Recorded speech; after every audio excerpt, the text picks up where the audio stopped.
And if you click and hold, you have an option.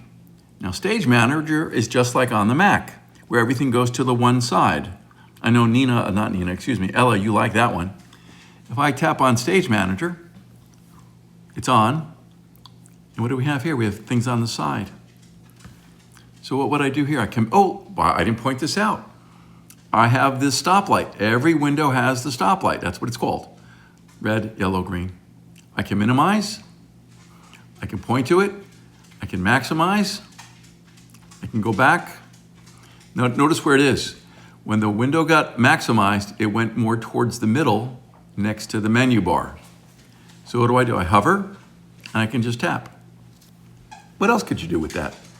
Well, I'm gonna now make this window a little smaller. Maybe too small, but that's okay. I'm gonna point to the traffic light, hover. I'm gonna now with my mouse, well, I don't even have to, I'm just hovering. Must be a lot of traffic. Horns are honking with the traffic light. Thank you, Shadow.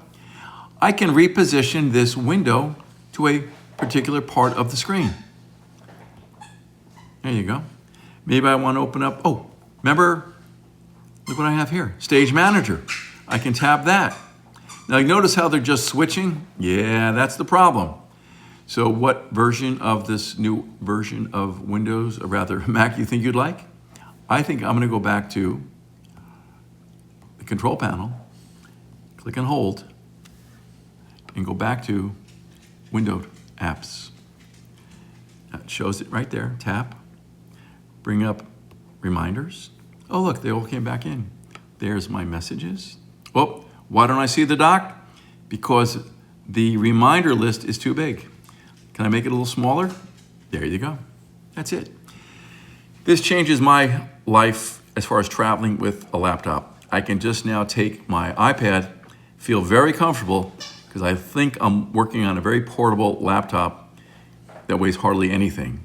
Of course, with the Magic Keyboard, it's pretty heavy, but it's not as heavy as carrying any type of a laptop. That's it. We'll see more videos as we move along. I'm gonna stop the video now, going down to the control panel with my finger, and I'm tapping this little red circle right here